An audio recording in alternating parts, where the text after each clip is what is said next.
نحمده ونصلي على رسوله الكريم اما بعد فاعوذ بالله من الشيطان الرجيم بسم الله الرحمن الرحيم رب اشرح لي صدري ويسر لي امري واحلل عقدة من لساني يفقهوا قولي۔ قرآن مجید میں اللہ سبحانہ وتعالیٰ فرماتے ہیں، قسم ہے فجر کی اور 10 راتوں کی اور جفت اور طاق کی اور رات کی جب وہ چلتی ہے، یقیناً اس میں عقل والے کے لیے بڑی قسم ہے۔ ان آیات میں اللہ سبحانہ وتعالیٰ زمانے کے بہترین اوقات کے بارے میں بتا رہے ہیں۔ فجر کی قسم کھائی گئی تو فجر کے وقت کی بلیسنگز اور فجر کے وقت کی جو ورچوز ہیں یا اس کا جو ثواب ہے اس میں عبادت کرنے کا وہ ہم سب جانتے ہیں۔ پھر ولیال نشر اور 10 راتوں کی، اس سے مراد مفسرین نے رمضان کی 10 راتیں بھی لی ہیں اور ذوالحجہ کے پہلے 10 دن بھی لیے ہیں، کیونکہ لیال کا لفظ دن اور رات دونوں کے لیے استعمال ہوتا ہے۔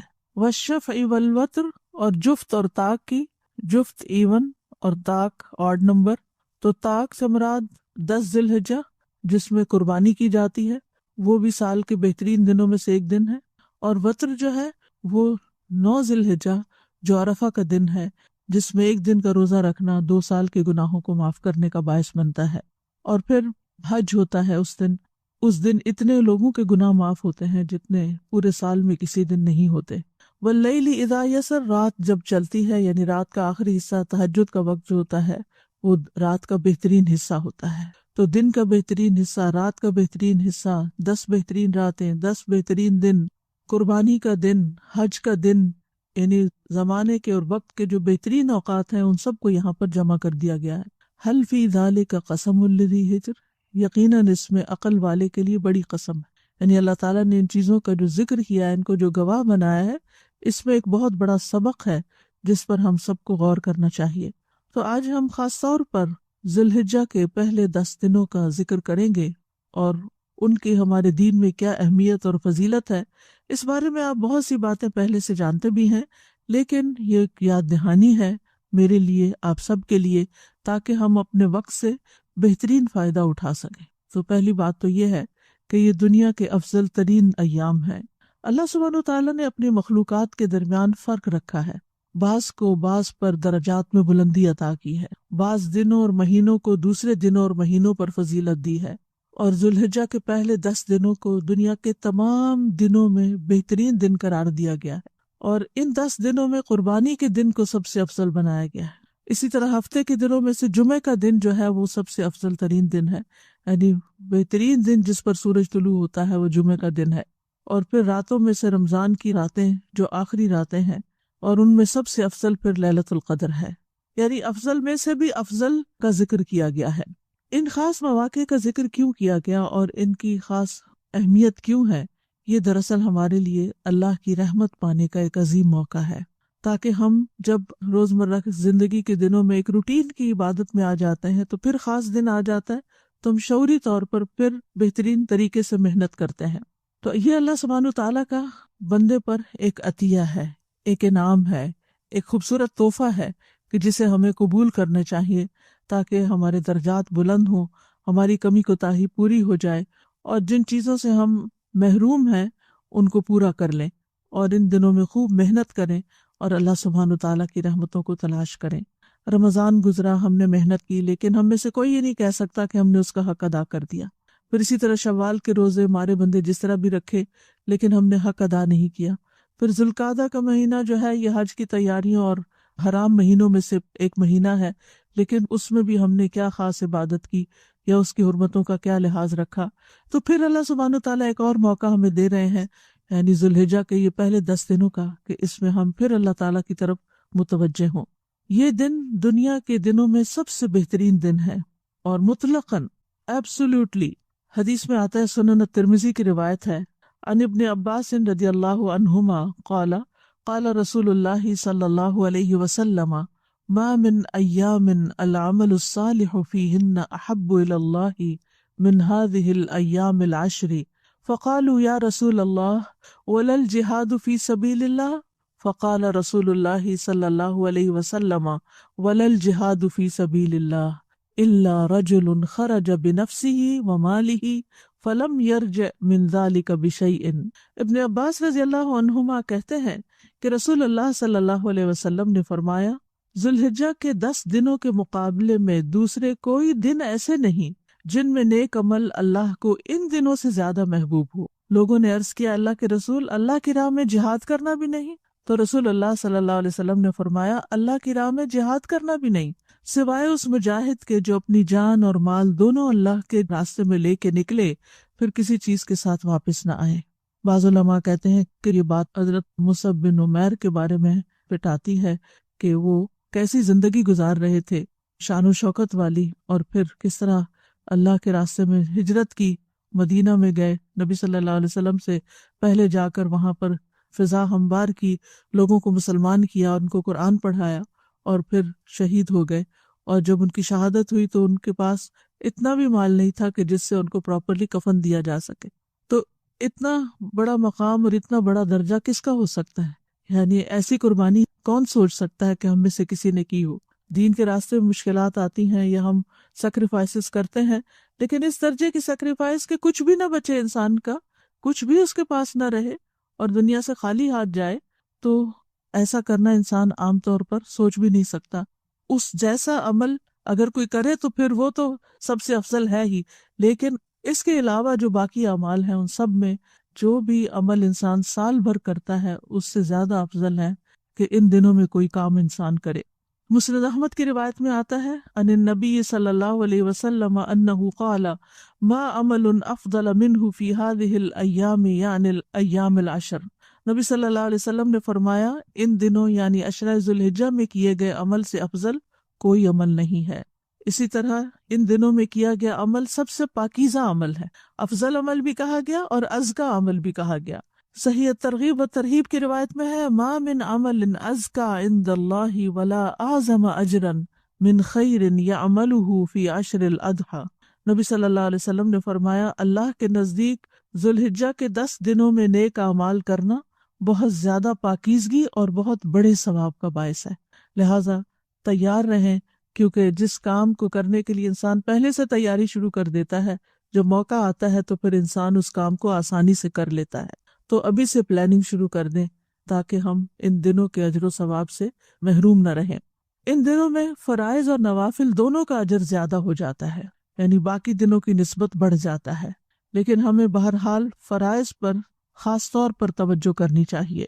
خصوصاً آپ دیکھیے کہ ابن عباس کی روایت میں آتا ہے کہ نبی صلی اللہ علیہ وسلم نے جو فرمایا کہ جو عمل ان 10 دنوں میں کیا جائے اس کے مقابلے میں دوسرے دنوں کا کوئی عمل افضل نہیں۔ یہ صحیح بخاری کی روایت میں آتا ہے۔ لوگوں نے عرض کیا، کیا جہاد بھی اس کے برابر نہیں؟ آپ نے فرمایا، جہاد بھی اس کے برابر نہیں، سوائے اس شخص کے جس نے اپنی جان اور مال کو خطرے میں ڈالا اور کوئی چیز واپس لے کر نہ لوٹا۔ تو پھر ہمیں کوئی بھی کام ہو، فرض ہو یا نفل ہو، سبھی کی طرف توجہ دینی ہے، لیکن فرائض کی قیمت پر نہیں۔ بعض لوگ فرائض کو پھر چھوڑ کر صرف نفلی کاموں کے پیچھے لگ جاتے ہیں، تو وہ بھی درست نہیں۔ جب نوافل کا بھی ذکر کر دیا گیا تو اس کا مطلب یہ ہے کہ کوئی بھی کام جو ہم کریں گے، چاہے نماز ہے مثلاً، تو ان دنوں میں پڑھی جانے والی نماز کے فرض اور نفل جو ہیں وہ عام دنوں میں پڑھی جانے والی، یعنی سال بھر میں پڑھی جانے والی نمازوں کے فرض اور نفل سے افضل ہوں گی۔ اسی طرح روزہ ہے، قرآن کی قرات ہے، ذکر ہے، دعا ہے، اللہ کی بارگاہ میں عاجزی اور تضرع کرنا، والدین کے ساتھ احسان کرنا، اگر زندہ ہیں تب بھی اور اگر فوت ہو چکے ہیں تو ان کی طرف سے صدقہ خیرات کرنا، صلہ رحمی کرنا، لوگوں کی ضروریات پوری کرنا، بیماروں کی تیمارداری کرنا، جنازوں میں شرکت کرنا، یہ مردوں کے لیے، پڑوسیوں کے ساتھ حسن سلوک کرنا، کھانا کھلانا، اور وہ سارے نیک اعمال جن کا فائدہ دوسروں کو پہنچتا ہے، یعنی کسی بھی طرح ہم کسی دوسرے کو جو فائدہ پہنچاتے ہیں وہ سب اس میں شامل ہو جاتا ہے۔ پھر اسی طرح یہ ہے کہ ہم سب جانتے ہیں کہ رمضان جو ہے وہ سال کے سارے مہینوں میں سے افضل مہینہ ہے، لیکن جب رمضان اور عشرہ ذی الحجہ کا موازنہ کیا جاتا ہے تو رمضان کی راتیں افضل ہیں اور ذی الحجہ کے دن رمضان کے دنوں سے بھی افضل ہیں۔ عام طور پر لوگ رمضان میں تو چونکہ سب مل کے عبادت کر رہے ہوتے ہیں تو عبادت کرنا بھی آسان ہوتا ہے اور سب نیکیوں کی طرف راغب ہوتے ہیں، لیکن عشرہ ذی الحجہ میں عام طور پر لوگوں کو اس کی فضیلت ہی پتہ نہیں ہوتی، پھر سب لوگ اس کا اہتمام بھی نہیں کرتے، تو پھر وہ کام کرنا بھی مشکل ہو جاتا ہے۔ یہ 10 دن اس لیے بھی افضل ہیں، اس میں یوم النحر ہے، یوم العرفہ ہے، یوم الترویہ ہے۔ پھر اس لحاظ سے بھی افضل ہے کہ اس میں عظیم عبادات اکٹھی ہو جاتی ہیں۔ رمضان میں تو ہم جیسے روزہ رکھتے ہیں یا نماز پڑھتے ہیں یا صدقہ خیرات کرتے ہیں، قرآن کی تلاوت کرتے ہیں، لیکن عشر ذی الحجہ کی فضیلت یہ ہے کہ اس میں نماز، روزہ اور صدقہ خیرات کے علاوہ حج اور قربانی بھی شامل ہو جاتی ہے۔ یعنی حج ہم رمضان میں نہیں کر سکتے، تو ان دنوں میں ہم روزہ بھی رکھ سکتے ہیں، حج بھی کر سکتے ہیں، زکوٰۃ بھی ادا کر سکتے ہیں جن کی ڈیو ہوتی ہے، اور نمازیں وغیرہ۔ تو یہ ساری عبادات ان 10 دنوں میں اکٹھی کی جا سکتی ہیں جو عظیم عبادات ہیں۔ پھر یہ ہے کہ اللہ سبحانہ وتعالیٰ نے ان دنوں کی قسم کھائی ہے، اس وجہ سے بھی یہ دن جو ہیں وہ افضل ہیں، والفجر ولیال عشر۔ پھر اسی طرح قرآن مجید میں ایام معلومات کا ذکر آیا ہے، اور علماء کہتے ہیں کہ اس سے مراد بھی یہی دن ہے۔ یعنی ان 10 دنوں کی فضیلت یہ ہے کہ اس میں انسان اللہ تعالیٰ کے دیے ہوئے جانوروں پر اللہ کا ذکر کر کے قربانی کرتا ہے۔ سورۃ الحج میں آتا ہے لِيَشْهَدُوا مَنَافِعَ لَهُمْ وَيَذْكُرُوا اسْمَ اللَّهِ فِي أَيَّامٍ مَّعْلُومَاتٍ عَلَىٰ مَا رَزَقَهُم مِّن بَهِیمَةِ الْأَنْعَامِ، تاکہ وہ اپنے بہت سے فائدوں میں حاضر ہوں، یعنی حج کے موقع پر، اور چند معلوم دنوں میں ان پالتو چھوپاؤں پر اللہ کا نام ذکر کریں جو اس نے انہیں دیے ہیں، سو ان میں سے کھاؤ اور تنگ دست محتاج کو بھی کھلاؤ۔ اور جمہور علماء اور اکثر مفسرین کے مطابق یہ ایام معلومات جو ہیں اس سے مراد ذی الحجہ کے پہلے 10 دن ہیں۔ پھر اسی طرح یہ ہے کہ حج کے جو مہینے ہیں ان کا خاتمہ ان ایام میں ہوتا ہے۔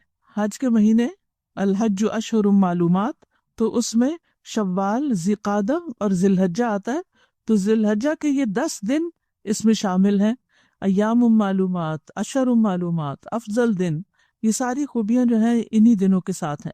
اور یہ قول اکثر صحابہ کا ہے، جیسے حضرت عمر، حضرت علی ابن مسعود، ابن عباس، حضرت عبداللہ بن زبیر اور دیگر صحابہ کرام جو ہیں، اور اکثر تابعین بھی یہی کہتے ہیں کہ حج کے چند مہینے جو معلوم ہیں وہ شوال، ذوالقعدہ اور ذی الحجہ کے پہلے 10 دن ہیں۔ پھر یہ ہے کہ ان دنوں میں ایک عظیم دن آتا ہے جس کو یوم عرفہ کہا جاتا ہے، اور یہ دن دین کی تکمیل کا دن بھی ہے۔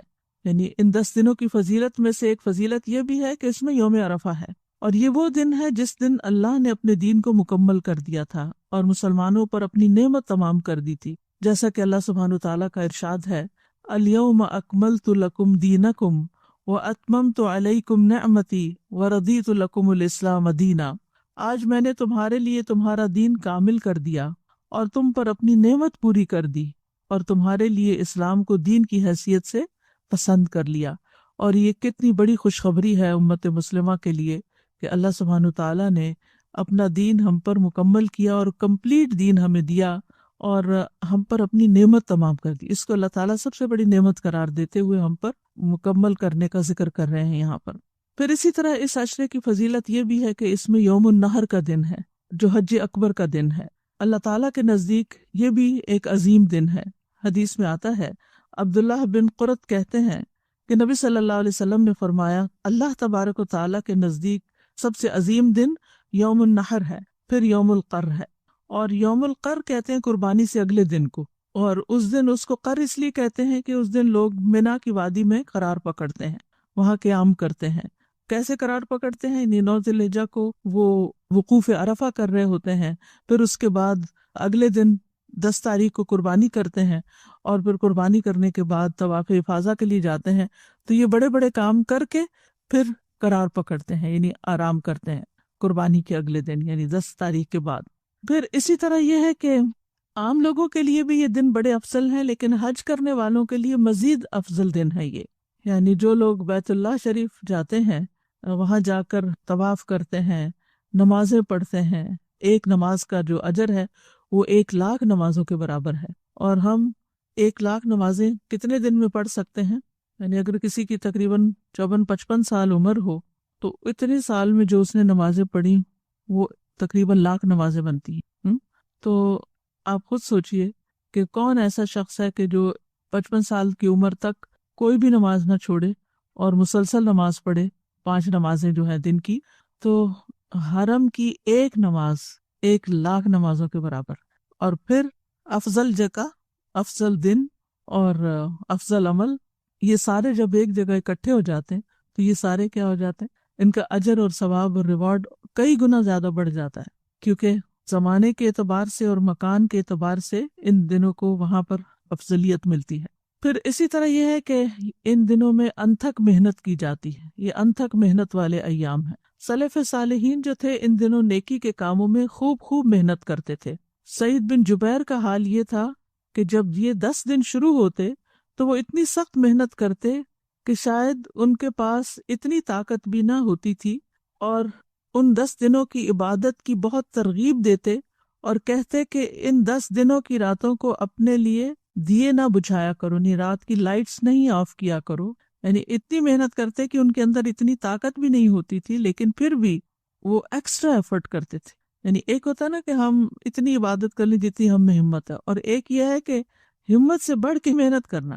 ابو عثمان نہدی کہتے ہیں کہ صحابہ کرام اور سلف صالحین 3 قسم کے دنوں کی تعظیم کرتے تھے، یعنی ان کو بہت امپورٹنس دیتے تھے۔ نمبر 1 رمضان کے آخری 10 دن، نمبر 2 ذوالحجہ کے پہلے 10 دن، اور نمبر 3 محرم کے پہلے 10 دن۔ یعنی یہ 10 دن عشرے جو ہیں ان میں وہ اللہ سبحانہ تعالیٰ کی طرف زیادہ راغب ہوتے تھے۔ پھر یہ ہے کہ ان دنوں کو اللہ کی اطاعت اور تقرب سے آباد کرنا چاہیے، یعنی ان میں زیادہ نیک اعمال کی طرف راغب ہونا چاہیے اور کوئی نیک عمل چھٹنا نہیں چاہیے۔ عام طور پر رمضان کے آخری عشرے میں ہم خوب محنت کرتے ہیں اور اپنے اندر قوت بھی کچھ پاتے ہیں، کہ موٹیویشن ہوتی ہے، لیکن جب ذوالحجہ کے یہ 10 دن آتے ہیں تو ہم کمزور پڑ جاتے ہیں، سست پڑ جاتے ہیں، اتنا شوق اور اتنی محبت اور عبادت سے اتنی رغبت نہیں شو کرتے جتنی ہم رمضان کے آخری 10 دنوں میں کرتے ہیں۔ حالانکہ یہ 10 دن رمضان کے دنوں سے زیادہ افضل ہیں، اور ان میں کیے جانے والے اعمال اللہ کو زیادہ محبوب ہیں اور اللہ کے ہاں زیادہ افضل ہیں۔ تو اس لیے ہمیں ان دنوں کی خاص پلاننگ کرنی چاہیے، اور ان دنوں میں ہم کون سے ایسے نیکی کے کام کریں گے جو عام دنوں میں ہم نہیں کرتے، یعنی سال کے باقی دن اور ان دنوں میں فرق ہونا چاہیے۔ تو ہمیں اپنے اوقات کی حفاظت کرنی ہے تاکہ ان کو ہم زیادہ سے زیادہ عبادت میں استعمال کر سکیں۔ اور اوقات کی حفاظت کس سے؟ نیند سے، لہو و لغو چیزوں میں اپنا وقت ضائع کرنے سے، ادھر ادھر کی باتوں سے، سوشل میڈیا پہ بیٹھے رہنے سے، ادھر ادھر کی ویڈیو کلپس دیکھنے میں، ٹی وی کے آگے بیٹھنے میں اپنا وقت ضائع نہیں کریں۔ اسی طرح لوگوں سے میل ملاقات میں، کہیں جا رہے ہیں کہیں آ رہے ہیں، ان چیزوں میں بھی وقت ضائع نہیں کریں، بلکہ ان اوقات کو بھی اپنی عبادت میں اور ذکر میں اور اچھے کاموں میں استعمال کریں۔ اگر ضرورتاً کسی کے پاس جانا بھی پڑے تو وہاں پر بھی بیٹھ کر ان کو بھی ساتھ شامل کر لیں اور عبادت کا کوئی کام کریں، چاہے ذکر ہو، چاہے قرآن کی تلاوت ہو۔ بچوں کو بھی اکٹھا کر لیں، ان سے بھی ذکر کروائیں، ان سے تسبیحات پڑھوائیں، ان سے قرآن کی تلاوت کروائیں، تاکہ انہیں معلوم ہو کہ یہ عبادت کے دن ہے۔ ان 10 دنوں کا سب سے افضل عمل جو ہے وہ حج ہے۔ اس سال اللہ ہی کے اذن سے چند افراد ہی حج کریں گے۔ سعودی عرب سے باہر والوں کو تو جانے کی اجازت نہیں ہے، اندر ہی کے افراد خوش قسمت ہیں کہ جو حج کر پائیں گے۔ پہلے کی نسبت کم ہوں گے، لیکن جو بھی حج کر پائے اس کو یہ یاد رکھنا چاہیے کہ یہ افضل ترین عمل ہے۔ اور حج مبرور جو ہے، یعنی ایسا حج کرنا جیسا کرنے کا حکم دیا گیا ہے، اپنی تمام شرائط اور اپنی تمام کنڈیشنز کے ساتھ، اس کا ثواب جنت کے سوا کچھ نہیں۔ اور خصوصاً اگر وہ فرض حج ہو، ایک ہوتا ہے نا نفلی حج اور ایک ہوتا فرض حج، تو فرض حج میں بھی انسان کو پوری طرح سیکھ کر حج کرنا چاہیے اور پوری توجہ کے ساتھ اپنے سارے مناسک جو ہیں ان کو ادا کرنا چاہیے۔ ابو ہریرہ کہتے ہیں کہ رسول اللہ صلی اللہ علیہ وسلم نے فرمایا، ایک عمرہ دوسرے عمرے تک ان گناہوں کا کفارہ ہے جو ان کے درمیان کیے گئے ہوں، اور حج مبرور کی جزا تو جنت ہے۔ حج مبرور کی جزا تو جنت ہے۔ تو حج کے موقع پر انسان ایک طرف اپنے فرائض ادا کرے، دوسری طرف ہر طرح کے حرام کاموں سے بچے، لوگوں کے ساتھ بھلائی کرے، سلام کرے، کھانا کھلائے، اللہ کا ذکر کثرت سے کرے۔ بہترین حج وہ ہوتا ہے جس میں عج اور ثج ہو، یعنی تلبیہ کو بلند آواز سے پڑھا جائے اور جانور کو ہانک کر لے جایا جائے، یعنی قربانی کی جائے۔ ان دنوں میں کثرت سے اللہ کا ذکر کرنا چاہیے، کھڑے بیٹھے لیٹے، سواری پر، چلتے ہوئے، کام کاج کرتے ہوئے، تمام حالات میں، اور ان میں بھی خاص طور پر کثرت سے تحلیل، تکبیر اور تحمید۔ ابن عمر کہتے ہیں نبی صلی اللہ علیہ وسلم نے فرمایا، کوئی دن اللہ کے ہاں ان 10 دنوں سے زیادہ عظمت والا نہیں، اور نہ ہی کسی دن کا عمل اللہ کو ان 10 دنوں کے عمل سے زیادہ محبوب ہے۔ پس تم ان 10 دنوں میں کثرت سے تحلیل یعنی لا الہ الا اللہ، تکبیر اللہ اکبر اور تحمید الحمدللہ کہو۔ تو ہمیں زیادہ سے زیادہ ان کلمات کو ان دنوں میں پڑھنا چاہیے، یہ ذکر زیادہ کرنا چاہیے، جیسے تکبیرات ہیں، یا پھر ایک اور روایت میں تسبیح، تحلیل اور تکبیر کا بھی ذکر آتا ہے، کیونکہ حاجیوں کے کرنے کے کاموں میں بھی کیا بتایا گیا، وَيَذْكُرُ اسْمَ اللَّهِ فِي أَيَّامٍ مَّعْلُومَاتٍ عَلَىٰ مَا رَزَقَهُم مِّن بَهِيمَةِ الْأَنْعَامِ، اور چند معلوم دنوں میں ان پالتو چوپاؤں پر اللہ کا نام ذکر کریں جو اس نے انہیں دیے، یعنی قربانی کرتے ہوئے بھی اللہ کا نام لیا جائے۔ اور یہ جو تسبیح، تحلیل اور تکبیر ہے، اس کی فضیلت آپ سب جانتے ہیں کہ یہ اللہ اور اس کے رسول کے محبوب کلمات ہیں، باقی رہنے والی نیکیاں ہیں، ان کو بکثرت پڑھنا چاہیے، یہ جنت کی کاشتکاری ہے۔ نبی صلی اللہ علیہ وسلم کو بھی یہی کلمات ہر اس چیز سے زیادہ محبوب ہیں جس پر سورج طلوع ہوتا ہے۔ اور پھر یہ کہ آپ دل دل میں بھی پڑھ سکتے ہیں اور بلند آواز سے بھی پڑھ سکتے ہیں، سبحان اللہ والحمد للہ ولا الہ الا اللہ واللہ اکبر۔ بآواز بلند کرنے کا فائدہ کیا ہوگا کہ جو لوگ بھولے ہوئے ہیں اس ذکر کو وہ بھی یاد کر لیں گے۔ تو کھڑے ہیں، بیٹھے ہیں، سوار ہیں، پیدل جا رہے ہیں، مسجد میں ہیں، سڑکوں پر ہیں، راستوں اور بازاروں میں ہیں، کام کاج کی جگہوں میں ہیں، یہ خواتین کے لیے، مردوں کے لیے ہے، لیکن یہ ہے کہ ظاہر ہے آپ کے بیٹے بھی ہیں، بھائی بھی ہیں، شوہر بھی ہیں، ان کو بھی آپ یاد دہانی کروا سکتے ہیں۔ اور اسی طرح یہ کہ خواتین گھر میں اپنا کام کاج کرتے ہوئے بعض اوقات گنگناتی رہتی ہیں، تو اس سے بہتر ہے کہ یہ والی تسبیحات پڑھیں۔ اور تکبیرات کو عام کریں، خاص طور پر یعنی مختلف مجالس میں بآواز بلند تکبیرات پڑھی جائیں، جیسے چلا کے پڑھنا ہوتا ہے نا، اونچا کر کے پڑھنا، تو اس طرح۔ اور اس کے لیے ایک عملی نمونہ بننا چاہیے انسان کو۔ اور اگر آپ کے لیے خود پڑھنا مشکل ہو تو آپ گھر میں پلے بھی کر سکتے ہیں تکبیرات کو، یوٹیوب پر تکبیرات آپ کو مل جائیں گی مختلف طرح کی، اور ان کو آپ چلا دیں تو بچوں کے، بڑوں کے، سب کے کانوں میں پڑتی رہیں گی اور وہ آٹومیٹیکلی انہیں دہرانے لگیں گے۔ سلف صالحین جو تھے وہ کثرت سے تکبیرات پڑھتے تھے۔ ابن عمر اور ابو ہریرہ ان 10 دنوں میں بازاروں میں نکل جاتے اور تکبیرات کہتے، ان کی تکبیرات سن کر دوسرے لوگ بھی تکبیرات کہتے۔ اصل مقصد یہی ہے کہ سب تکبیرات پڑھیں، یعنی گونج اٹھے گلی بازار اللہ کی بڑائی۔ تکبیر کیا ہے دراصل؟ اللہ کو بڑا ماننا، اللہ سب سے بڑا ہے، اللہ سب سے بڑا ہے۔ کہ اگر سال میں 10 دن بھی کوئی دن رات اس نام کو بلند کرتا رہے کہ اللہ سب سے بڑا ہے، تو انشاءاللہ دل میں اللہ کی بڑائی کا احساس پیدا ہوگا۔ میمون بن مہران ایک تابعی ہیں، وہ کہتے ہیں میں نے لوگوں کو پایا ہے وہ ان 10 دنوں میں تکبیرات کہتے ہیں، یہاں تک کہ لوگ اتنے زیادہ جمع ہوتے ہیں کہ میں انہیں سمندر کی موجوں کے ساتھ تشبیہ دیتا ہوں، یعنی اکٹھے ہو کے ہجوم کی شکل میں، ایسے جیسے وہ موج آ رہی ہو، جیسے انسانوں کا ٹھاٹھے مارتا سمندر ہو اور وہ تکبیرات پڑھ رہا ہو، یعنی اس طرح اہتمام کیا جاتا تھا۔ پھر تکبیرات پڑھتے ہوئے اللہ کی مدد ذہن میں رکھنی چاہیے۔ تکبیر جو ہے وہ دشمن کے مقابلے میں فتح کا ذریعہ بھی ہے اور اس سے بشارت بھی ملتی ہے۔ اللہ اکبر کہنے سے خیبر فتح ہوا اور دیگر فتوحات ہوئیں اور اللہ کے دشمنوں کو شکست ہوئی۔ تو اللہ اکبر کو معمولی کلمہ نہیں ہے، جانور ذبح کیا جاتا ہے اس وقت بھی پڑھا جاتا ہے، اور اللہ کا ذکر کہیں پر بھی بلند کیا جا سکتا ہے۔ اور تکبیرات کی 2 اقسام ہیں، ایک ہے مطلق تکبیر اور دوسری ہے مقید تکبیر۔ ٹھیک ہے، مطلق تکبیر جو ہے یہ ذوالحجہ کے تمام 10 دنوں میں ہوگی اور ایام تشریق کے آخری دن کے ختم ہونے کے ساتھ ختم ہو جائے گی، اور یہ تکبیرات تمام اوقات، تمام حالات، تمام جگہوں میں ہوں گی، اور ہر اس جگہ میں یہ تکبیریں کہی جائیں گی جہاں اللہ تعالیٰ کا ذکر کرنا جائز ہے، یعنی واش روم وغیرہ میں نہیں کیے جائیں گی لیکن باہر، اور ان کو علل اعلان البلند آواز میں کہنا ہوگا، یعنی اللہ اکبر لا الہ الا اللہ واللہ اکبر وللہ الحمد، اور کسی بھی وقت کسی بھی جگہ سوائے ممنوع جگہوں کے۔ ٹھیک ہے، اور کب تک؟ پہلی ذی الحجہ سے لے کر ایام تشریق کے آخری دن تک، 13 ذی الحجہ تک۔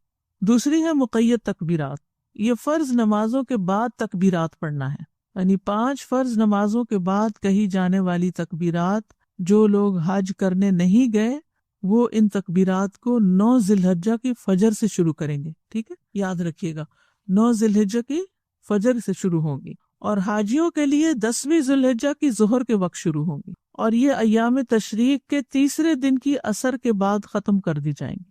ایام تشریق جو ہیں، یعنی 13 ذی الحجہ کو آخری ایام تشریق ہوتا ہے، اس کی عصر کے ساتھ ختم کر دی جائیں گی۔ تو یہ کب پڑھنی ہے؟ فرض نمازوں کے بعد۔ اور کون کون سی فرض نمازیں؟ 5 فرض نمازیں۔ ہو سکتا ہے یہ عمل آپ نے پہلے کبھی نہ کیا ہو، تو اس لیے میں اس کو دوبارہ دہرا دیتی ہوں کہ مقید کا مطلب ہے کہ قید ہے، وہ بندھی ہوئی ہے کس کے ساتھ؟ فرض نمازوں کے ساتھ۔ اور یہ کن کے لیے ہے؟ حاجیوں کے لیے بھی ہے اور نہ حج کرنے والوں کے لیے بھی ہے۔ جو حاجی نہیں ہے وہ 9 ذی الحجہ کی فجر سے شروع کر دیں، اور حاجیوں کے لیے 10ویں ذی الحجہ کی ظہر کے وقت، اور کب تک جاری رہے گی سب کے لیے؟ ایام تشریق کی آخری دن کی عصر کے ساتھ۔ اور تکبیرات کے الفاظ کیا ہوں گے؟ سب سے مشہور تکبیر جو ہے وہ ہے اللہ اکبر اللہ اکبر اللہ اکبر، یعنی 3 دفعہ اللہ اکبر، اور پھر لا الہ الا اللہ واللہ اکبر وللہ الحمد۔ ٹھیک ہے، لیکن اس میں بہت گنجائش ہے، اور الفاظ بھی آپ پڑھ سکتے ہیں، جیسے اللہ اکبر کبیرہ والحمد للہ کثیرہ وسبحان اللہ بکرۃ واصیلا۔ اسی طرح 3 دفعہ اللہ اکبر کہنے کے بجائے 2 دفعہ بھی کہا جا سکتا ہے۔ پھر ان 10 دنوں کی فضیلت میں سے ایک خاص فضیلت ہے روزہ رکھنا۔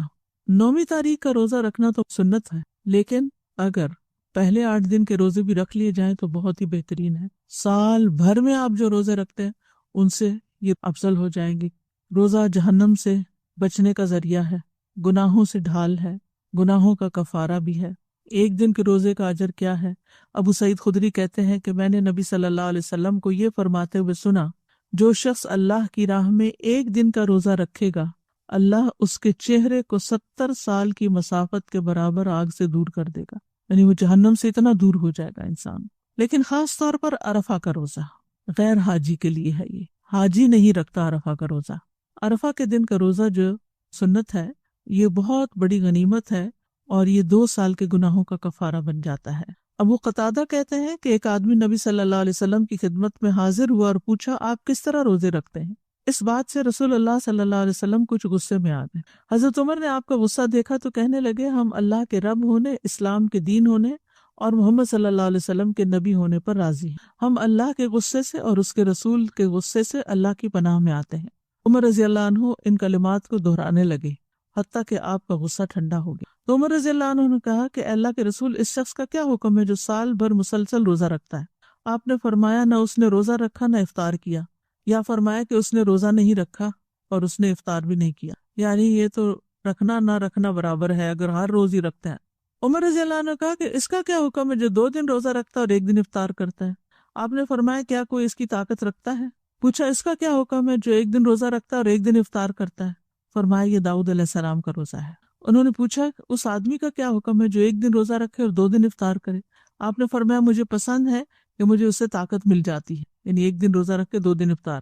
پھر رسول اللہ صلی اللہ علیہ وسلم نے فرمایا، ہر مہینے کے 3 روزے اور 1 رمضان کے روزوں سے لے کر دوسرے رمضان کے روزے، یہ عمل سارے سال کے روزوں کے برابر ہے۔ یعنی اگر کوئی شخص رمضان سے رمضان تک ہر مہینے 3 روزے رکھتا ہے تو گویا وہ پورا سال روزے سے رہا ہے۔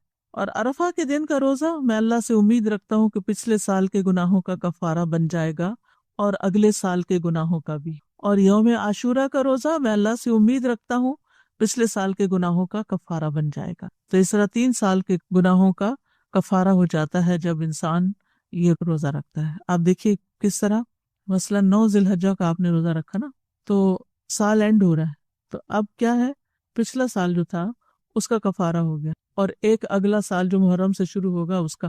اب محرم آیا تو آپ نے پھر روزہ رکھا تو ایک پچھلے سال کا کفارہ ہو گیا، یعنی آپ 1441 کی ذی الحجہ میں روزہ رکھ رہے ہیں عرفہ کا، ٹھیک ہے؟ تو اس سے آپ کے پچھلے سال کے گناہ اور اگلے سال کے گناہ معاف ہو گئے، 1440 کے بھی ہو گئے اور 1442 کے بھی ہو گئے، ٹھیک ہے؟ اب جب محرم آئے گا تو پچھلے 1 سال کے گناہ معاف ہو جائیں گے، تو وہ کون سے ہو جائیں گے؟ 1441 کے۔ تو اس طرح 1440 کے گناہ بھی معاف ہو گئے، 41 کے بھی ہو گئے اور 42 کے بھی ہو گئے۔ تو کتنا اجر ہے، کتنا فائدہ ہے ان روزوں کے رکھنے کا۔ تھوڑی سی ہمت، تھوڑی سی محنت، تھوڑی سی پلاننگ۔ پھر یہ کہ 9 ذی الحجہ کا روزہ رکھنا ہو تو نیت رات سے ہی کر لینی چاہیے، ٹھیک ہے، تاکہ کامل اجر مل جائے اور اس میں کوئی کمی نہ ہو۔ پھر گھر والوں کو بھی اس دن کا روزہ رکھوانا چاہیے، اپنے اہل و عیال کو، اپنے بچوں کو۔ سعید بن جبیر کہا کرتے تھے کہ اپنے غلاموں کو بھی جگا دیا کرو کہ وہ یوم عرفہ کا روزہ رکھ لیں، اور پھر نیت کیا ہونی چاہیے کہ اللہ تعالیٰ اس سے میرے گناہ معاف کر دے. جب 9ویں ذی الحجہ کا سورج غروب ہو تو گناہوں کا سورج بھی غروب ہو جائے. پھر یہ ہے کہ ان 10 دنوں میں اللہ سے تجارت کریں. اور نفع بخش تجارت کیا ہے؟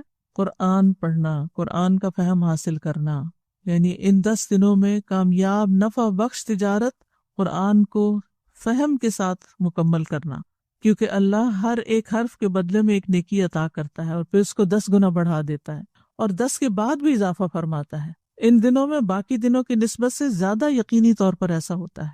تو کوشش کی جائے کہ ان دنوں میں ایک قرآن مکمل کر لیا جائے، کیونکہ سورۃ فاطر میں آتا ہے نا کہ جو قرآن کی تلاوت کرتے ہیں وہ ایسی تجارت کرتے ہیں کہ جس میں کوئی گھاٹا نہیں. یرجون تجارتا لن تبور. پھر اسی طرح تہجد کی نماز کا اہتمام، کیونکہ فرض نماز کے بعد افضل ترین نماز ہے. فرض نماز کے بعد افضل ترین نماز ہے، اور مسلمان کو صرف رمضان میں ہی تراویح نہیں پڑھنی چاہیے بلکہ ان 10 دنوں کے قیام اللیل کی بھی محنت کرنی چاہیے. ابو ہریرہ کہتے ہیں آپ سے پوچھا گیا فرض نماز کے بعد کون سی نماز افضل ہے اور ماہ رمضان کے بعد کون سے روزے افضل ہیں؟ آپ نے فرمایا فرض نماز کے بعد سب سے افضل نماز آدھی رات کی نماز ہے، اور رمضان کے مہینے کے بعد سب سے افضل روزے اللہ کے مہینے محرم کے روزے ہیں. پھر نیکسٹ ہے رات کے آخری پہر میں دعاؤں اور استغفارات کا اہتمام. یہ اگر آپ تہجد کے لیے اٹھیں گے تو اس وقت دعائیں بھی قبول ہوتی ہیں اور استغفار بھی. والمستغفرین بالاسحار قرآن مجید میں آتا ہے سورۃ آل عمران میں کہ وہ رات کے آخری حصے میں استغفار کرنے والے ہیں. اور پھر سورۃ ذاریات میں آتا ہے کانوا قلیلا من اللیل ما یہجعون وبالاسحار هم یستغفرون، کہ وہ رات کو کم ہی سوتے تھے اور سحری کے وقت مغفرت مانگا کرتے تھے. اور سحری کے وقت اللہ سبحانہ وتعالیٰ آسمان دنیا پر نزول فرماتے ہیں، بندے کی توبہ قبول فرماتے ہیں اور اس کی دعائیں بھی قبول ہوتی ہیں. پھر ان 10 دنوں میں خوب صدقہ بھی کرنا چاہیے. ہر روز کچھ نہ کچھ صدقہ ضرور کریں، کیونکہ قیامت کے دن انسان اپنے صدقے کے سائے میں ہوگا. صدقہ بری موت سے بچاتا ہے، صدقہ گناہوں کو گرا دیتا ہے، رب کے غضب کو بجھا دیتا ہے، مال میں برکت اور اضافے کا سبب ہے. اللہ تعالیٰ صدقہ دینے والے کو اس کا بہترین نعم البدل عطا کرتا ہے. یعنی یہ نہیں کہ جب آپ دیتے ہیں تو آپ کے ہاتھ سے چلا گیا، بلکہ آپ کو واپس ملے گا کئی گنا زیادہ. اور ان دنوں میں کیا جانے والا صدقہ باقی دنوں کے صدقے کے مقابلے میں افضل ہے. پھر اس کے بعد ان دنوں میں اللہ تعالیٰ کے پسندیدہ کام کرنا، یعنی جن کاموں سے اللہ راضی ہوتا ہے، مثلاً کسی کو خوش کرنا، کسی کی ضرورت پوری کرنا، صلہ رحمی کرنا، کسی محتاج کے کام آنا. پھر اسی طرح اگر کچھ لوگ حج پہ جا رہے ہوں تو ان کے گھر والوں کی دیکھ بھال پیچھے سے کرنا، ان کی ضروریات کا خیال رکھنا، ان کے ساتھ احسان کا معاملہ کرنا، ان کے بچوں کا خیال رکھنا، اسکول ڈراپ کرنا ہے، لینا ہے، گروسری لانی ہے یا کچھ بھی. اس کے بارے میں نبی صلی اللہ علیہ وسلم نے فرمایا جس نے نمازی یا حاجی کو سامان مہیا کیا یا اس کی غیر موجودگی میں اس کے اہل و عیال کی خبرگیری کرتا رہا یا روزہ دار کو روزہ افطار کرایا تو اس کے لیے بھی انہی کے برابر ثواب ہوگا، ان کے ثواب میں سے کچھ بھی کمی نہیں ہوگی. یعنی جو حج پہ گیا ہے اگر پیچھے سے کوئی اس کے گھر والوں کو لک آفٹر کرتا ہے تو حج کا ثواب اس کو بھی مل جائے گا. کسی نے روزہ رکھا ہے، آپ نے اس کا روزہ کھلوا دیا ہے تو آپ کو اس کا اجر و ثواب مل جائے گا. پھر ان دنوں مسلمانوں کی عید بھی ہوتی ہے، تو عید کی نماز کی ادائیگی بھی ایک ثواب کا کام ہے. اور پھر عید کے بعد کیا کام کرتے ہیں؟ جانور قربان کرتے ہیں. تو قربانی کر کے بھی انسان اللہ کا قرب پاتا ہے. یعنی قربانی اصل میں کیا ہے؟ قربانی قرب کا ذریعہ ہے، اللہ کے قریب ہونے کا ذریعہ ہے، اللہ کی رحمت پانے کا ذریعہ ہے. اللہ تعالیٰ نے نبی صلی اللہ علیہ وسلم کو حکم دیا فَصَلِّ لِرَبِّكَ وَانْحَرْ، آپ اپنے رب کے لیے نماز ادا کیجیے اور قربانی کیجیے. اِنَّ شَانِئَکَ هُوَ الْأَبْتَرُ، بے شک آپ کا دشمن ہی جڑ کٹا ہوگا. یعنی اللہ تعالیٰ بندے کو جب کوئی انعام عطا کرے، کوئی نعمت عطا کرے اور زیادہ نعمتیں عطا کرے، اِنَّا أَعْطَيْنَاكَ الْكَوْثَرَ، تو پھر کیا کرے؟ فَصَلِّ لِرَبِّكَ وَانْحَرْ، شکر ادا کرے 2 طریقوں سے، ایکسٹرا نماز پڑھ کے، نوافل وغیرہ پڑھ کے، اور اس کے ساتھ ساتھ قربانی کر کے. اور قربانیوں میں سب سے بڑی قربانی کس کی ہوتی؟ اونٹ کی قربانی. تو نحر اونٹ کی قربانی کے لیے استعمال ہوتا ہے، کیونکہ جتنا مضبوط جانور کوئی قربان کرتا ہے قیامت کے دن پل صراط سے وہ اس کی سواری بنے گا. آج صبح جب میں اندھیرے میں تھی تو ایک دم مجھے پل صراط کا خیال آیا کہ دنیا میں چلنے میں مشکل ہوتی ہے انسان کو، کتنی گھبراہٹ ہوتی ہے کہ سب آگے نکل رہے ہیں، میں چل نہیں پا رہا. یہ کہ اکٹھے جیسے مثلاً آپ کہیں نکلے ہیں گھر والوں کے ساتھ، تو جس کو چلنے میں دقت ہوتی ہے وہ پیچھے رہ جاتا ہے اور اس کو کس کس قسم کے اندیشے لاحق ہوتے ہیں. تو قیامت کے دن بھی بہت سے لوگ پل صراط سے گزر رہے ہوں گے، اور کچھ کتنی تیزی کے ساتھ گزر جائیں گے اور کچھ لڑکھڑاتے ہوئے اور آہستہ آہستہ اور رینگتے ہوئے، اور یعنی مختلف طریقوں سے. تو سوچ رہی تھی کون سا ایسا عمل کیا جائے کہ جس سے پل صراط سے گزرنا آسان ہو جائے، کہ فوراً ایک سے دوسری طرف پھر جا کے چین آئے گا۔ اور اس میں میں نے ایسے کیا، پھر چین آئے گا، پھر اصل خوف دور ہوگا، پھر پریشانی دور ہوگی۔ یہ ہے اصل کامیابی، کہ انسان پل صراط پار کر جائے۔ دنیا کے تو بہت سے امتحان انسان پار کرتا ہے، ایک امتحان آتا ہے پھر گزر جاتا ہے، ایک مشکل وقت آتا ہے گزر جاتا ہے، لیکن اصل میں تو وہ وقت ہے جو سب سے مشکل وقت ہے، کہ سب کچھ ہو بھی گیا لیکن پھر آخری مرحلے پر اب جہنم کے اوپر لگے ہوئے پل سے کیسے پار ہونا۔ تو اس کے لیے انسان دنیا میں نیک کام کرتا رہے اللہ تعالیٰ کی رضا کے، تاکہ وہاں اللہ کی مدد شامل حال رہے۔ تو قربانی کرنے والے کے لیے کچھ سنتیں بھی ہیں۔ جو شخص قربانی کا ارادہ رکھتا ہو، ان 10 دنوں میں نہ بال کاٹے نہ ناخن کاٹے۔ یہ وہ عبادت ہے جو ذوالقعدہ کے مہینے کے آخری دن کے سورج غروب ہونے سے شروع ہو جاتی ہے۔ ادھر ذوالحجہ کا چاند نظر آئے، ادھر بال ناخن سب کچھ کاٹنا، ٹرم کرنا، تھریڈنگ، ویکسنگ، یہ سب کچھ منع۔ ام سلمہ رضی اللہ عنہا سے روایت ہے کہ نبی صلی اللہ علیہ وسلم نے فرمایا، جب ماہ ذی الحجہ کا عشرہ شروع ہو جائے اور تم میں سے کسی کا قربانی کرنے کا ارادہ ہو تو وہ اپنے بالوں اور جلد میں سے کچھ نہ لے، اور جلد میں سے، کھال میں سے، یعنی کہ اپنی سکن بھی نہ اتارے۔ پھر یہ ہے کہ جہاں نیک اعمال کرنے کا فائدہ ہے وہاں گناہوں کو چھوڑنا بھی ضروری ہے اور سچی توبہ بھی کرنا ضروری ہے۔ تو ان دنوں میں ہمیں اللہ سبحانہ و تعالیٰ کو راضی کرنے کے کام بھی کرنے ہیں، اور جو ناراضگی کے کام کریں ان کو چھوڑنا بھی ہے، اور نیک اعمال کی طرف دوڑ لگا دینی ہے، اور برے اعمال سے بچنے کی دوڑ لگا دینی ہے۔ اگر گناہ اللہ تعالیٰ کے حق سے متعلق ہو، نماز روزے وغیرہ میں کمی کوتاہی ہے تو اس کی اصلاح کریں۔ اگر تاخیر سے آپ نماز پڑھتے ہیں یا بہت جلدی جلدی پڑھتے ہیں تو اس کی اصلاح کریں، اور اگر کسی انسان سے متعلق گناہ ہے تو ان کا بھی علاج کریں، مظلوم کو اس کا حق لوٹا دیں، اور اللہ سبحانہ تعالیٰ کے ساتھ تجدید عہد کریں۔ یا ایھا الذین آمنوا توبوا الی اللہ توبۃ نصوحا عسیٰ ربکم ان یکفر عنکم سیئاتکم ویدخلکم جنات تجری من تحتها الانہار۔ اے لوگو جو ایمان لائے ہو، اللہ کی طرف توبہ کرو، خالص توبہ۔ تمہارا رب قریب ہے کہ تم سے تمہاری برائیاں دور کر دے اور تمہیں ایسے باغوں میں داخل کرے جن کے نیچے نہریں بہتی ہیں۔ پھر یہ ہے کہ ان دنوں میں دوسروں کو فائدہ دینے والے بنے، یعنی اپنا ایک گول سیٹ کریں کہ میں نے دوسروں کو فائدہ دینا ہے۔ ذاتی عبادات کے ساتھ ساتھ دوسروں کے کام بھی آنا ہے۔ ذاتی عبادات میں جیسے ذکر ہے، نماز ہے، روزہ وغیرہ، یہ تو سب اچھی باتیں ہیں، لیکن یہ کہ دوسروں کو نفع پہنچائیں، کسی کو کوئی بات سکھائیں، یعنی دوسروں کو تعلیم دینا، دوسروں کو فائدہ پہنچانا ہے۔ اور اسی طرح کھانا کھلانا، دوسروں کی مدد کرنا، کسی کی تیمارداری کرنا، یعنی انسانی حقوق میں سے جتنی بھی چیزیں ہیں ان کو کرنے کا بھی بہت بڑا ریوارڈ ہے۔ اور پھر یہ ہے کہ حرمتوں کی تعظیم کرنی چاہیے۔ حرمتوں کی تعظیم کیا ہے؟ قرآن مجید میں آتا ہے حرمت والے مہینوں کے بارے میں کہ فَلَا تَظْلِمُوا فِيهِنَّ أَنفُسَكُمْ، اپنے نفسوں پر، اپنی جانوں پر ظلم نہ کرو، یعنی گناہ کر کے۔ پھر اسی طرح وَمَن يُعَظِّمْ شَعَائِرَ اللَّهِ فَإِنَّهَا مِن تَقْوَى الْقُلُوبِ، جو اللہ کے شاعر کی تعظیم کرتا ہے تو یہ دلوں کے تقویٰ میں سے ہے۔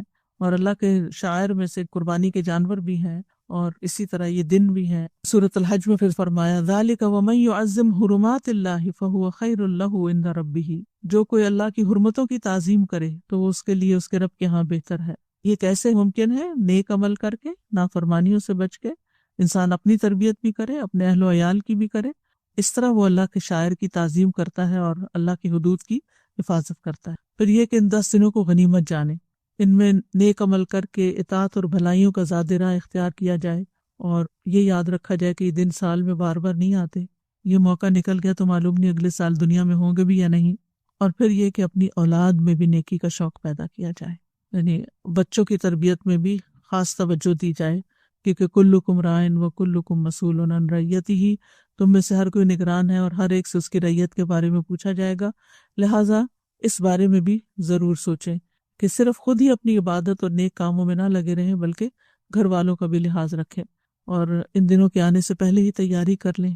اور پھر یہ کہ بہت سی چیزیں جب ہم دوسروں کو بتاتے ہیں تو خود کر لیں تو بتانی بھی آسان ہوتی ہے، اور عمل کی زبان سے بھی تبلیغ ہو جاتی ہے۔ تو اللہ تعالیٰ سے دعا ہے کہ وہ ہمیں ان دنوں میں نیکی کے کاموں کو کرنے کی توفیق عطا فرمائے اور ان سے بھرپور فائدہ اٹھانے کی توفیق دے۔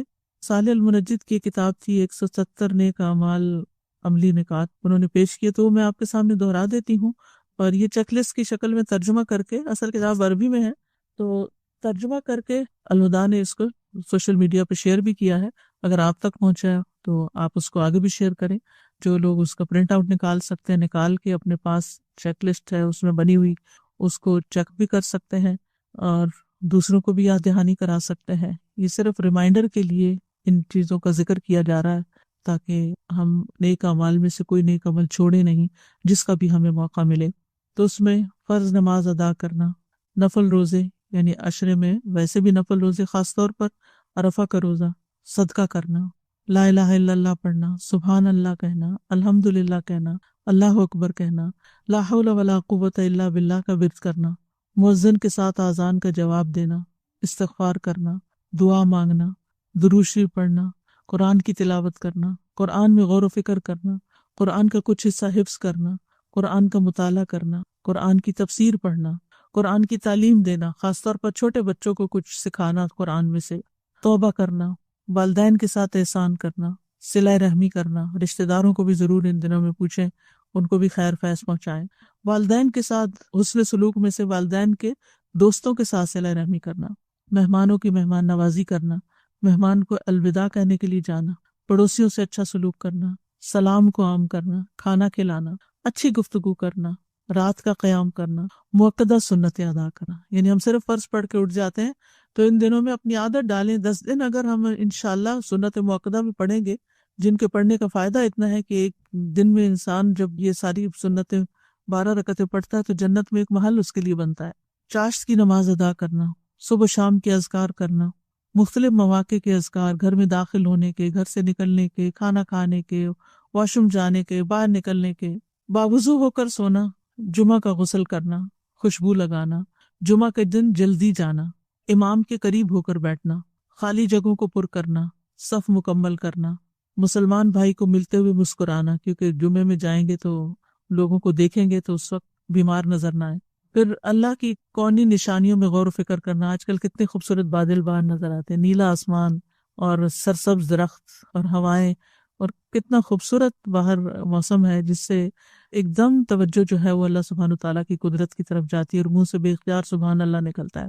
پھر مسلمانوں کی طرف سے ملنے والی تکلیف برداشت کر لینا. کسی نے کوئی بات کر دی، ہرٹ کر دیا تو اس کو پی جائیں، اس پہ صبر کا مظاہرہ کریں. ان کے ساتھ اچھا معاملہ کرنا، یعنی وہ اگر ہمارے ساتھ اچھا نہیں بھی کرتے تو جواباً ان کے ساتھ اچھا سلوک کرنا.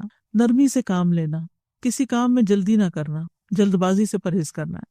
خندہ پیشانی سے پیش آنا، غصے کو پی جانا، وعدہ پورا کرنا، صلاۃ التوبہ پڑھنا. یعنی ان دنوں میں سے کسی ایک دن میں یا ہو سکتا ہے روز جب بھی موقع ملے تو صلاۃ التوبہ پڑھ لیں. وضو کے 2 نفل، نصیحت کرنا، لا علم کو تعلیم دینا، نیکی کا حکم دینا، برائی سے منع کرنا، مظلوم کی مدد کرنا، نظروں کی حفاظت کرنا یعنی حرام سے بچانا اپنے آپ کو، اللہ کی خاطر اپنے بھائیوں سے ملاقات کرنا. لیکن بے وجہ کی سوشلائزنگ نہ کریں کہ جس سے عبادت کا وقت ہی نکل جائے. لیکن جہاں جو موقع ہو تو اس کو ضرور اویل کریں، اور لیکن نیت اللہ ہی کی خاطر ہو. جنازوں میں شرکت کرنا اگر ضرورت پیش آ جائے.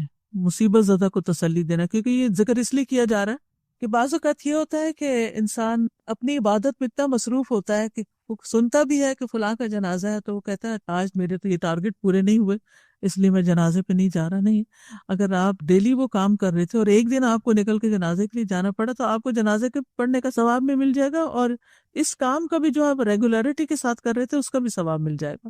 مصیبت زدہ کو تسلی دینا، بیماروں کی تیمارداری کرنا، دعوت کو قبول کرنا، غم زدہ کی غم گساری کرنا.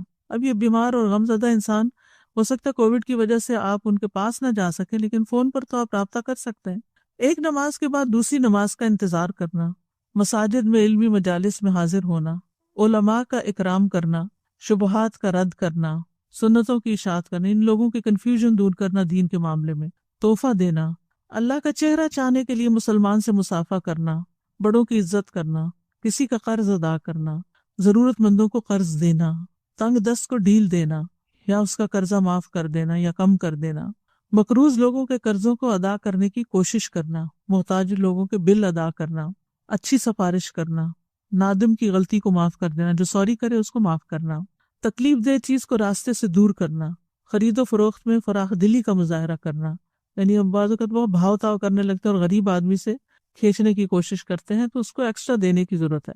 مسلمانوں کے عیوب پر پردہ ڈالنا، یتیم کی کفالت کرنا، بیوہ عورت کے لیے دوڑ دھوپ کرنا، مساجد تعمیر کرنا، خیر کی طرف رہنمائی کرنا، کتابوں کی اشاعت کرنا، نیٹ پر علم کی نشر و اشاعت کرنا، سوشل میڈیا کے ذریعے واعظ کرنا اور واعظ و نصیحت سننا، محتاجوں کو قربانی کا جانور دینا تاکہ وہ قربانی کر سکیں، لوگوں کو شادی کرنے میں مدد دینا، یعنی بعض اوقات جیسے غریب بچیاں ہوتی ہیں ان کی شادی نہیں ہو پاتی کہ ان کے پاس جہیز کے پیسے نہیں ہیں یا مہمانوں کو انٹرٹین کرنے کے، تو اس میں بھی مدد کرنا، دو جھگڑے ہوئوں کے درمیان صلح کروانا، نیک لوگوں کی صحبت اختیار کرنا، اپنے سرمایہ کو وقف کرنا فی سبیل اللہ کہ وہ آپ کی زندگی میں بھی اس کی آمدنی جو ہے وہ اللہ کے کاموں میں استعمال ہو اور مرنے کے بعد بھی، حج مبرور ادا کرنا اگر اللہ بلائے، اللہ کے لیے محبت کرنا، درگزر کرنا، ہنر مند کی مدد کرنا یا بے ہنر کو کام کر کے دینا، یا لوگوں کی مفت تربیت کرنا یا کوئی ہنر سکھانا، لوگوں کے دلوں میں خوشی داخل کرنا،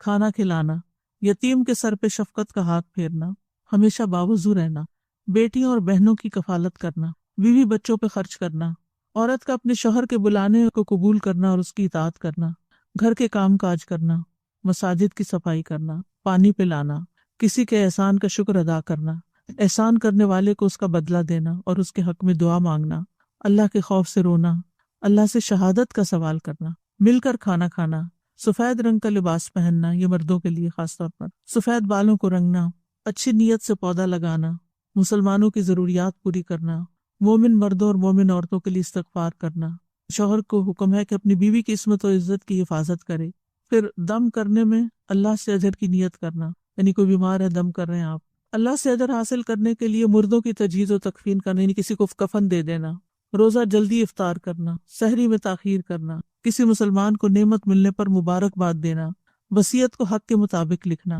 مسلمان کو لباس پہنانا، جوتا پہننے میں دائیں طرف سے ابتدا کرنا، اتارنے میں بائیں طرف سے ابتدا کرنا، بیٹھ کر پانی پینا، اگر کسی کی موت طاری ہو رہی ہے تو اس کو لا الہ الا اللہ کی تلقین کرنا، ہر کام بسم اللہ پڑھ کر شروع کرنا، مسواک کرنے کی شدید خواہش رکھنا، قرض احسن طریقے سے واپس لوٹانا، نماز استخارہ ادا کرنا، سجدہ شکر بجا لانا، اگر کوئی شرعی مصلحت ہو تو قسم توڑ کر کفارہ ادا کرنا، گھر کے کام کاج میں بیوی کی مدد کرنا، مساجد کی طرف پیدل جانا، سترے کے سامنے نماز ادا کرنا، خوش الحانی سے قرآن پڑھنا، گھر میں داخل ہونے سے پہلے اجازت مانگنا، جمائی آنے کی صورت میں منہ بند کر کے جمائی روکنے کی کوشش کرنا، قربانی کے جانوروں کو خوب پال کر موٹا کرنا، صبح کی نماز کے بعد سورج نکلنے تک نماز کی جگہ پر بیٹھنا، جو حج کرنے کے لیے نہ گیا ہو وہ بھی قربانی کا جانور خرید کر مکہ کی طرف بھیجے، یعنی یہ بھی ایک نیکی کا کام ہے اگر وہاں کوئی آپ کے بہا پہ قربانی کر سکتا ہے تو، بیوی بچوں کو نماز کا حکم دینا، گھر میں داخل ہونے کے وقت اور گھر سے باہر جاتے ہوئے 2 رکعت نماز ادا کرنا، تہجد کے لیے نیند سے بیدار ہو کر ہاتھوں کو چہرے پر ملنا اور سورۃ آل عمران کی آخری آیات کی تلاوت کرنا، اچھی طرح وضو کرنا، چھینک مارنے والے کو جواب دینا، اگر کسی کو کسی کام کے بارے میں رہنمائی کی ضرورت ہو تو اس کی رہنمائی کر دینا، وطر کے بعد 3 مرتبہ سبحان الملک القدوس کہنا، باوضو ہو کر سونا، خوف زدہ کو تسلی دینا، مسافر کو رات ٹھہرنے کے لیے مقام مہیا کرنا، مساجد کو بخور کرنا، خوشبو لگانا، حج کے لیے جانے والے کے گھر والوں کی اچھی دیکھ بھال کرنا، اسی طرح اگر کوئی جیل میں یا قیدی کسی مجبوری میں پھنسے ہوں تو ان کے گھر والوں کی دیکھ بھال کرنا، مساجد اور دیگر مقامات میں قرآن کے مصحف تقسیم کرنا، علم کے مختلف طریقوں، ویب سائٹس، چینلز، ریڈیو کے ذریعے اشاعت کرنا، علمی لیکچرز اور دروس اور علمی دورے قائم کرنا، نماز عید ادا کرنا، لباس، زیورات اور برتن اور دیگر گھریلو سامان اور ہر وہ چیز جو فائدہ مند ہو لوگوں کو ادھار دینا، فلاحی تنظیمیں اور رفاہی ادارے قائم کرنا اور اگر آپ ان کے ممبرز ہیں تو اس میں کوئی خدمت کا کام کرنا، جو حج کرنے جا رہا ہو اس کے خرچے کا ضامن بن جانا، طلباء علم کو کام کاج سے فراغت دے کر، یعنی طالب علم کو کام کاج سے فراغت دے کر ان کا خرچ اپنے ذمہ لے لینا، مسلمان کے بچوں کے لیے مختلف کتابیں اور پروگرام تیار کرنا، علم کو انتہائی دیانتداری سے لوگوں میں منتقل کرنا، مسلمانوں کی عزتوں کی حفاظت کرنا، قرآن سننا، لسننگ بھی، علم سیکھنے اور سکھانے کی خیر اور سیکھنے سکھانے میں حوصلہ افزائی کرنا، انعام دینا، جیسے بچوں وغیرہ کو آپ انعام دے کے ان سے زیادہ کام کرا سکتے ہیں، بچوں کے ساتھ شفقت کا معاملہ کرنا، بھلائی کے موقعوں پر واضح نصیحت کرنا، امانتوں کی حفاظت کرنا اور ان کو ایز اٹ از واپس کرنا، اللہ سے اجر لینے کی نیت سے بیماروں کا علاج کرنا، یعنی کوئی ڈاکٹر ہے یا ویسے کسی کو کوئی انسان نسخہ بتا سکتا ہے، جانوروں اور پرندوں کے ساتھ احسان کا معاملہ کرنا، تو یہ کچھ نیکی کے کام ہیں جن کا ریمائنڈر دیا گیا ہے، اگر شعوری طور پر ان دنوں میں ہم کرتے ہیں تو اللہ تعالیٰ سے امید رکھتے ہیں کہ وہ ہمیں ذوالحجہ کے بعد بھی انشاءاللہ ان نیک کاموں کی توفیق عطا فرمائے گا۔ وآخر دعوانا ان الحمد للہ رب العالمین۔ سبحانک اللہم و بحمدک، اشہد ان لا الہ الا انت، استغفرک و اتوب الیک۔ السلام علیکم ورحمۃ اللہ وبرکاتہ۔